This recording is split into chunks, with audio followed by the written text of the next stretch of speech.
Hey gang, thanks so much for joining us. This is Jen McDonough from the 48days.net community, also known as the Iron Jen, and you are joining us for our Ask a Coach series.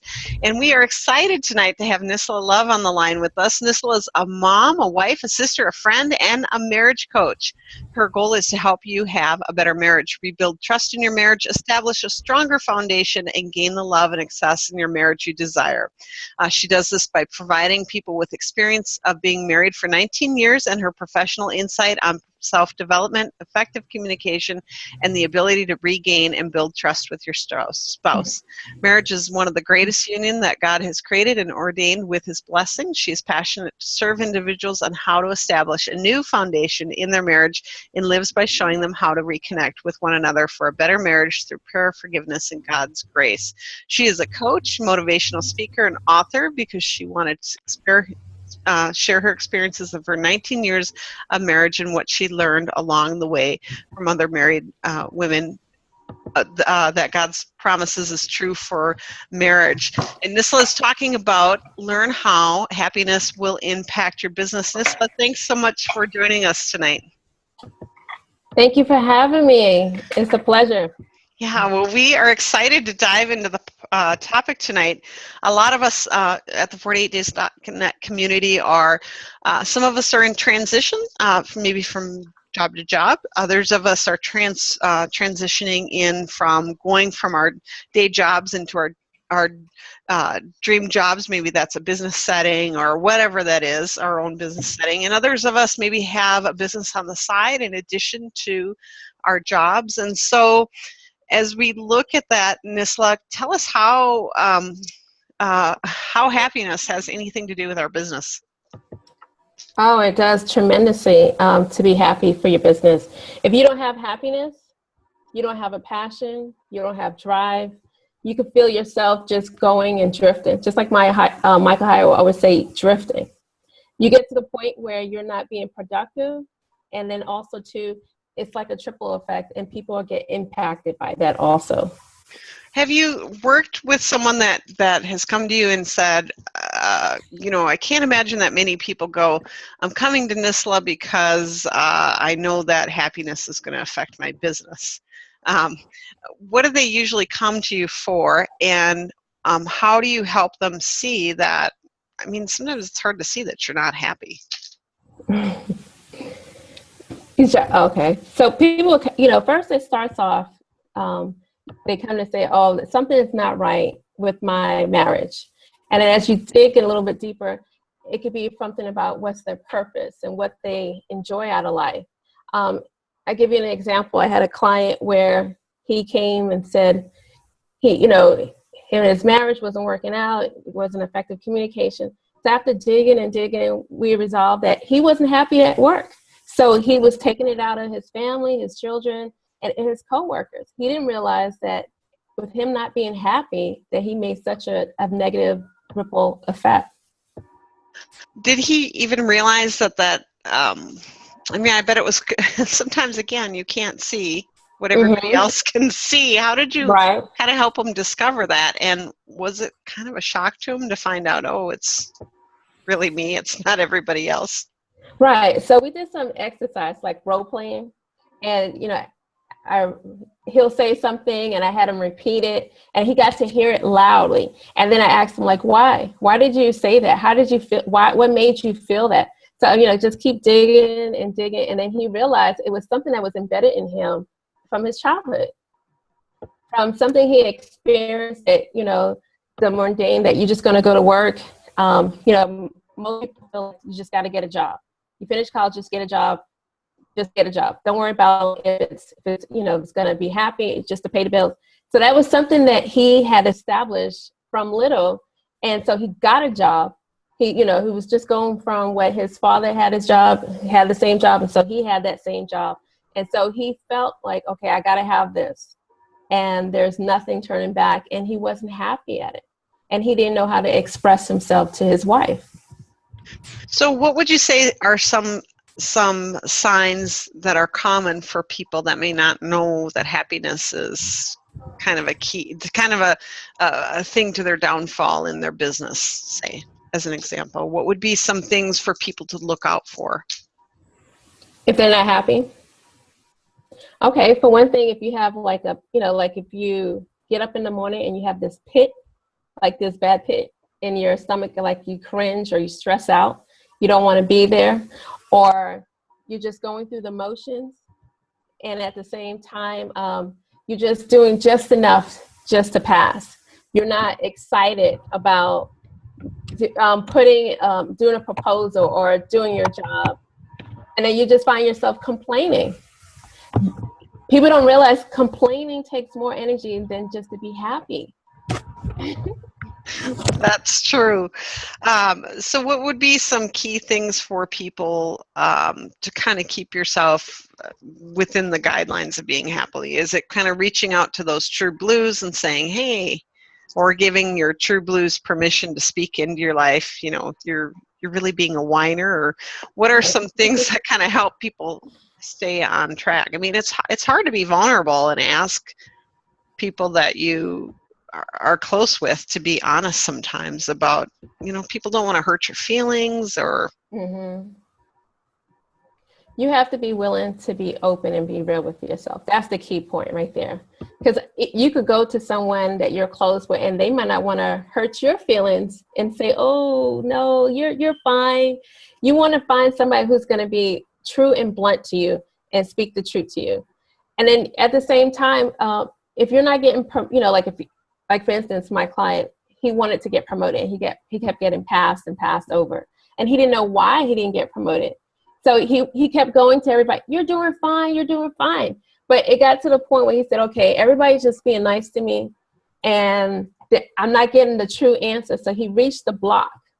And so you're definitely going to need somebody who's going to tell you the truth, the raw truth, and say, look, this is where you're at. And if you want to get here to another level, you have to make some changes. He didn't realize that what was embedded in him from little impacted where he was and where he wanted to be.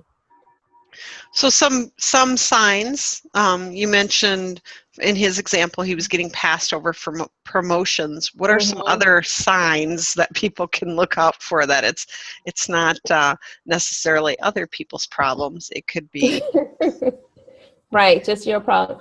Okay, well, one of the things, like if you're doing your job and it becomes mundane and it's easy. So, sometimes people say, okay, this job is so easy and there's no love. You don't put no love into it. So that's one thing. So if you go to work and there's no love into it, people are like, oh, you shouldn't love your work. You should love your work. You should get up wanting to get up and make a great impact in people's lives. So that's number one. You should love what you do. And people around you should be praising you. You don't have to praise yourself. So they should be able to say, oh, you're doing a good job. You're doing a good job. And then also having that communication where you notice, like if people attract to you, not negatively, but positively, so that's a great impact. Your coworkers would be a key to if you're on the right track, because they would want to be around you. Positive people want to be around positive people. Even negative people want to be around positive people to a certain extent. But at the same time, you got to be careful to that relationship. So basically, you want to, your surroundings, your coworkers is going to be key to you. People come and praise you and say you're doing a good job, encouragement. And then also too, you would know deep down that if you're on the right track to where you want to be successfully.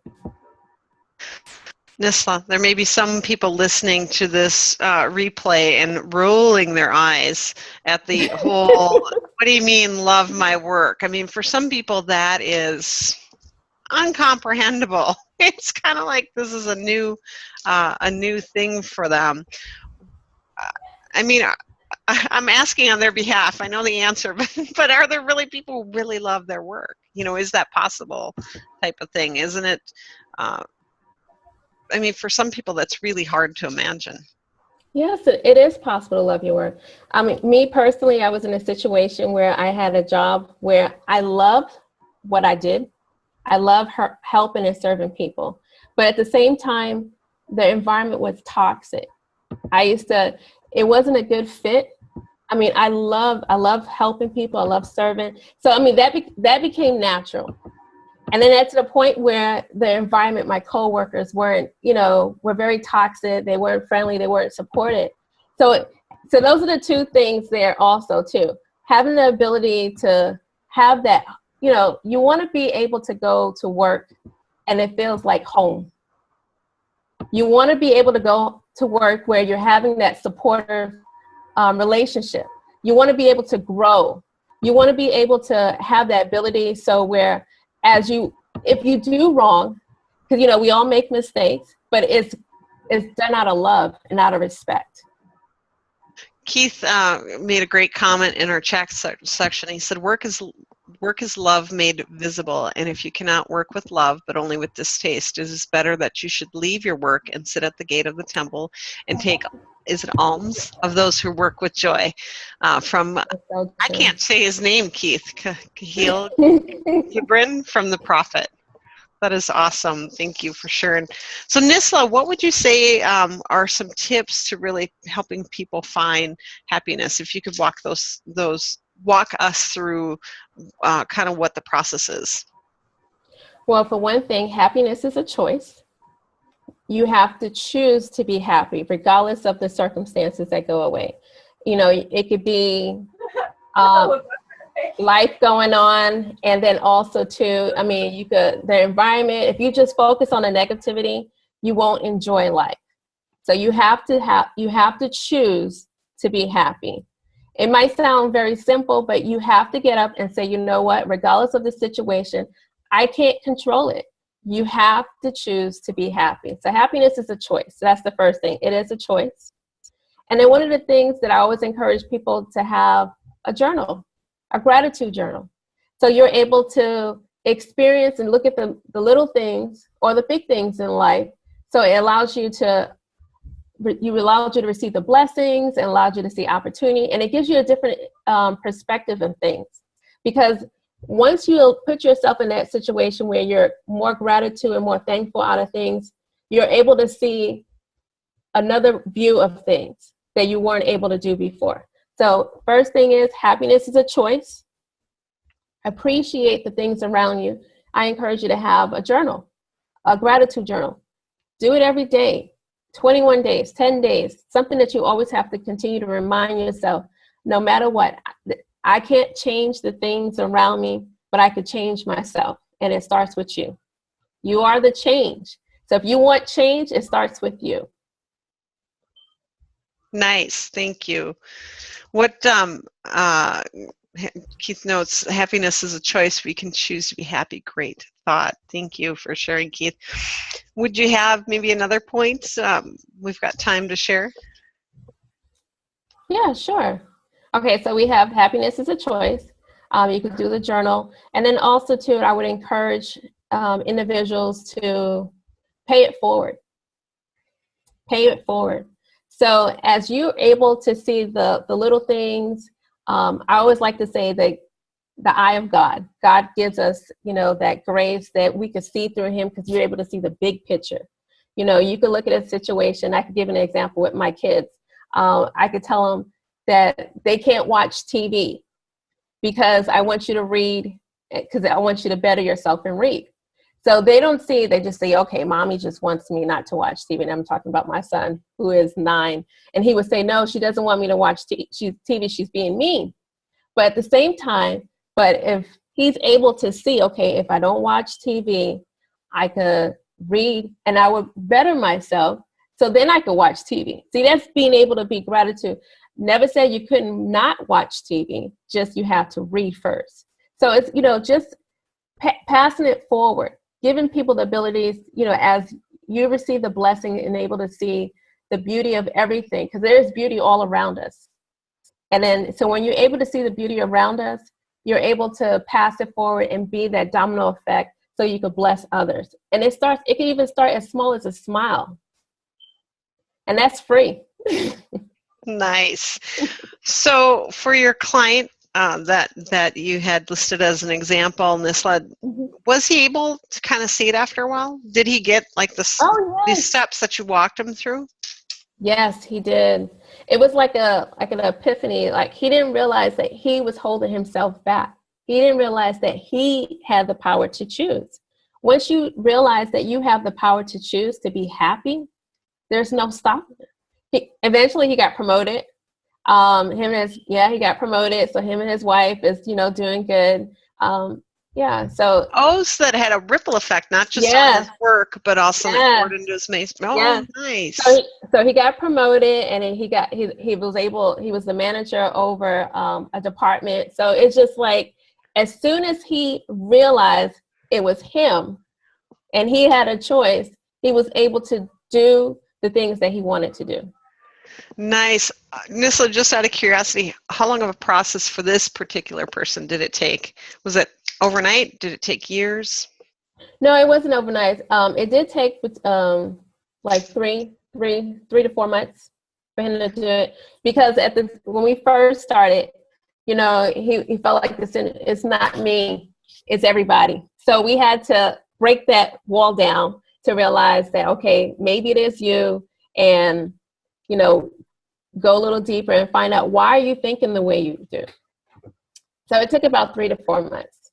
In one of my talks, I'll usually mention, depending on the audience, if you wake up every day and you find a jerk driving in front of you, that's one thing. But all of a sudden, if you've gotten to work and you've named every car in front of you a jerk or an idiot, chances are it's not their problem. It's right my problem.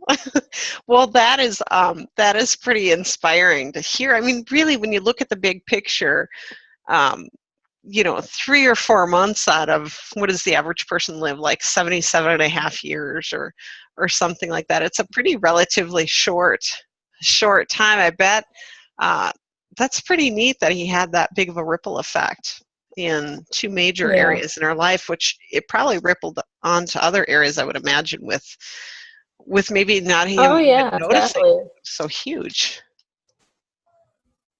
Very nice. Well, Nisla, before we wrap up tonight, I want to just have you share where we can get in contact with you, who you like kind of working with in what you do, and kind of last parting words of wisdom, if you could. Well, you can reach me at Building a Better Marriage. And then also, too, I want to offer everybody who's viewing for free a 21 days gratitude journal. And that way it can help you be happy. So again, it's happiness is a choice. And I work with married women who are powerful, leading ladies, confident, just helping with their marriage. I also help with men and couples, but most of my audience is women. But I do help any individual who are married to help them maintain and receive that joy and that love that God has granted us, because I do believe that marriage is a gift from God. And we need to honor him with that gift. Very nice. Nisla, where can we find you?